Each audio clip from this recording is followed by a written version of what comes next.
우리나라가 이 자살률이 1위입니다. 진짜 안타까운 사실입니다. 그런데 노인 자살률은 4배가 더 됩니다. 다음 소식 한번 보겠습니다. 이성모 기자가 서울매일 육면에 전하고 있습니다. 안성에 사는 70대 여성 A씨는 갑작스러운 자녀의 사망으로 충격을 받아 우울증 치료가 필요했지만 경제적 어려움으로 포기하려 했다고 전했습니다. 그러다 보건소를 통해 정신건강복지센터를 연결됐고 이후 꾸준히 상담과 치료를 받았다고 합니다. A씨는 현재 자살 행동 척도 점수가 크게 낮아져 자살 위험에 벗어나는 중이라고 전하고 있습니다. 우리나라가 OECD 국가 중에서 자살률 1위를 20년 동안 지금 유지하고 있습니다. 참 불명예입니다. 불명예. 자살률이 20년 동안 1위입니다. 출산율이 가장 낮습니다. 이혼율이 가장 높습니다. 그래서 젊은이들은 헬조선이라고 합니다. 하지만 우리 젊은이들은 얼마나 대단하냐 하면 문화로 세계를 지금 들었다 놨다 하고 있습니다. 또 각종 스포츠 대회에서 우리 젊은이들이 국위선양을 하고 있습니다. 대한민국의 국위선양을 하고 있는 것은 우리 젊은이들입니다. 이 젊은이들이 행복한 젊은이들과 미래가 있는 젊은이들이 살고 싶은 살 만나는 그런 대한민국이 됐으면 하는 그런 생각입니다. 자, 수원시에 거주하는 A 60대 여성 B씨는 생활고를 겪던 중 인지기능 저하 문제까지 심각해지자 본인이 치매에 걸렸다는 생각에 극단적 선택을 시도하다 정신건강보건센터에 의뢰가 됐다고 전했습니다. B씨는 경기도 어르신 마인드케어를 통해 가성치매, 우울증에 의한 인지능력 저하를 진단받아 꾸준하게 외래치료를 받았고 현재는 인지기능 회복과 우울감 완화를 경험하며 인생의 활력을 되찾고 있다고 전하고 있습니다. 경기도가 우울증 등을 진단받은 도내 거주 65세 이상 노인에게 외래 진료비를 지원하는 노인 우울증 치료비 지원 사업을 추진 중인 가운데 도내 노인 자살률이 감소하고 있는 것으로 나타났다고 전했습니다. 도는 여러 요인으로 복합적으로 작용되는 결과지만 지원 사업이 효과를 발휘하고 있다고 분석했으며 2013년부터 시작된 경기도 노인 우울증 치료비 지원 사업은 경제적 어려움으로 죄송합니다. 경제적 어려움으로 우울증 치료를 받기 힘든 노인들에게 의료비를 지원해 지속적인 치료와 정신건강 관리가 가능하게 하는데 중점을 두었다고 전했다고 도는 치료 문턱을 낮추기 위해 2024년부터 소득 기준을 없애고 치료비 지원액을 연 20만 원에서 36만 원으로 확대하는 등 치료 사각지대를 줄여나가고 있다고 전하고 있습니다. 죄송합니다. 이처럼 접근성이 높아진 결과 치료비 지원은 2022년 191명에서 2023년 2640명, 2024년 9월 말까지 2860명으로 대폭 증가했다고 전하고 있습니다. 이와 함께 정신건강 상담 교육, 우울증 극복을 위한 프로그램도 함께 제공됨으로써 노인들의 정신건강 개선에 큰 역할을 하고 있다고 전하고 있습니다.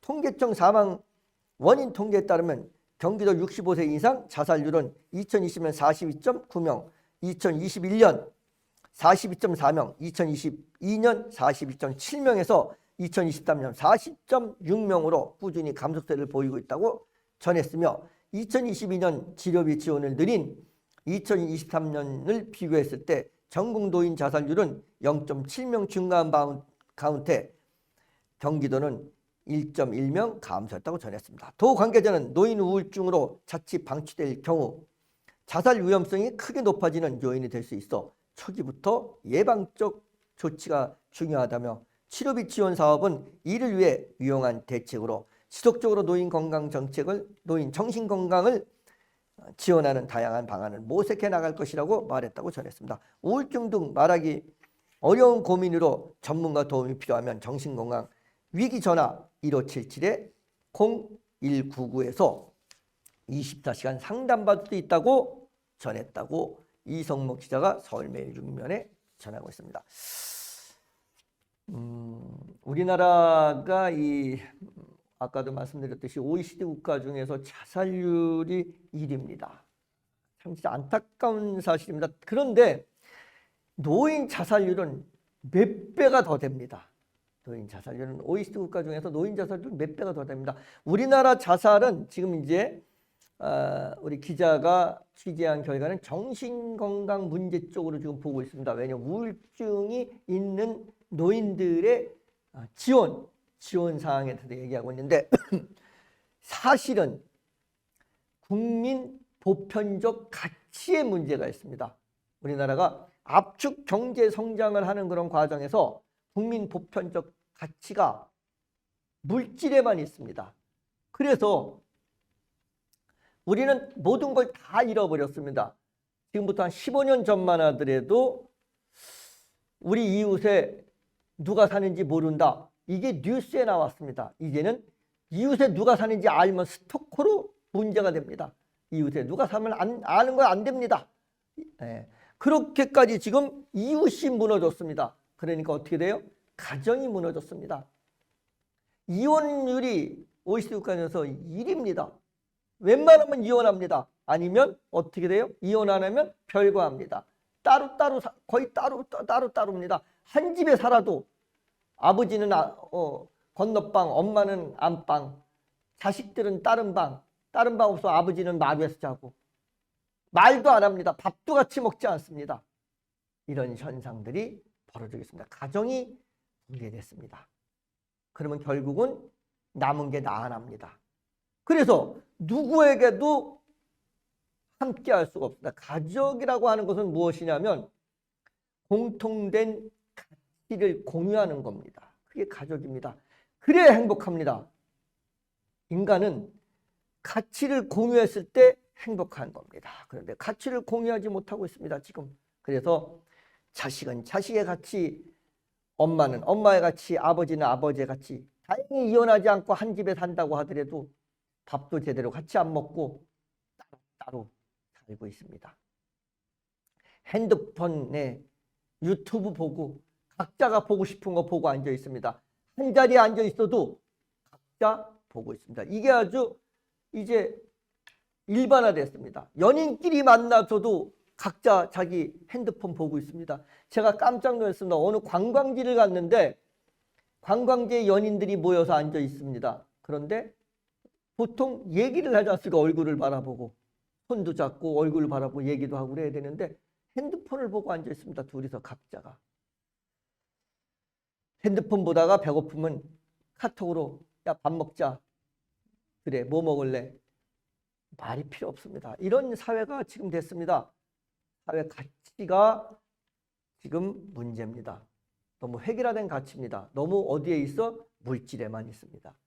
인정하지 않는 아버지, 어머니가 고생했던 삶에 대한 인정을 자식들이 하지 않고 부인이 남편의 가치를 인정하지 않고 남편이 부인의 가치를 인정하지 않으니까 어떻게 돼요? 노인은 경제 활동에서 벗어나 있지 않습니까? 노인이라는 게. 그러니까 자살률이 제일 많을 수밖에 없습니다. 자존감이 떨어집니다.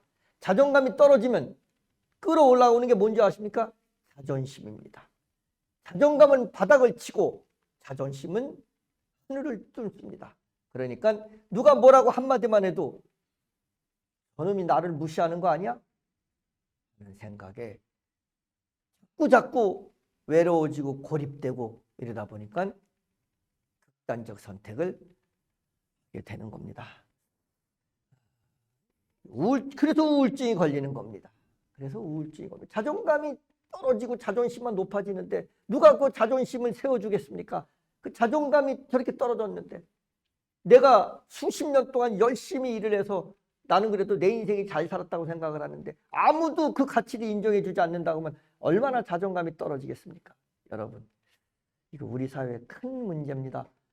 저출생도 문제지만 우리 사회가 가장 큰 문제는 가치가 획일화되어 있다는 겁니다. 우리 이 가치를 다양화시키고 또 고생한 거 인정해주는 그런 사회의 풍토가 됐으면 좋겠습니다. 자식이 부모의 고생을 인정해주고 부모가 자식의 미래를 기다려주는 그런 풍토가 됐으면 하는 바람입니다.